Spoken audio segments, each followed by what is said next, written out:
দেশ এবং প্রবাস থেকে যেখান থেকে আমাদের নিউজটি দেখছেন সবার প্রতি সালাম, আসসালামু আলাইকুম। জাতিসংঘের একটি মানবাধিকার সংস্থা পাকিস্তানের সাবেক প্রধানমন্ত্রী ইমরান খানকে স্বৈরাচারীভাবে কারাবন্দী করা হয়েছে বলে মন্তব্য করেছে। তাকে আটকে রাখা আন্তর্জাতিক আইনের লঙ্ঘন বলেও আখ্যা দিয়েছে। জেনেভা ভিত্তিক ডিভিশন গত সোমবার 21 জুলাই এক বিবৃতিতে জানিয়েছে, ইমরান খানের বিরুদ্ধে কোনো বৈধ অভিযোগ ছিল না এবং রাজনৈতিক প্রতিযোগিতা থেকে তাকে বিরত রাখতেই এই ব্যবস্থা নেওয়া হয়েছে।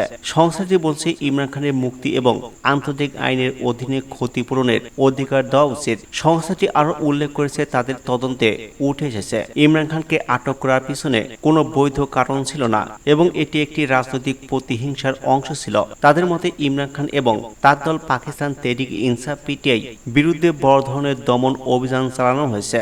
এতে আরো বলা হয়েছে, 2024 সালে সাধারণ নির্বাচনের আগে পিটিআই নেতাদের গ্রেপ্তার, নির্যাতন এবং তাদের সমাবেশে বাধা দেওয়া হয়েছে। এছাড়া নির্বাচনে ব্যাপক জালিয়াতি এবং সংসদীয় আসন চুরি করার অভিযোগ আনা হয়েছে। এ বিষয়ে পাকিস্তান সরকারের পক্ষ থেকে এখনো কোনো মন্তব্য পাওয়া যায়নি। তবে পাকিস্তানের নির্বাচন কমিশন গত ফেব্রুয়ারি নির্বাচনের কারচুপির অভিযোগ অস্বীকার করেছেন। অপরদিকে জামিন পেয়েছেন পাকিস্তানের সাবেক প্রধানমন্ত্রী ইমরান খানের স্ত্রী বুশরা বিবি। দুর্নীতির এক মামলা অন্তর্বর্তীকালীন জামিন পেয়েছেন পাকিস্তানের সাবেক প্রধানমন্ত্রী ইমরান খানের স্ত্রী বুশরা বিবি। মঙ্গলবার দেশটির রাওয়ালপিন্ডি শহরে একটি বিশেষ আদালত তাকে এই জামিন দিয়েছে। পাকিস্তানের সংবাদ মাধ্যমের বরাত দিয়ে ব্রিটিশ বার্তা সংস্থা বয়টাসের এক প্রতিবেদনে এই তথ্য জানানো হয়েছে।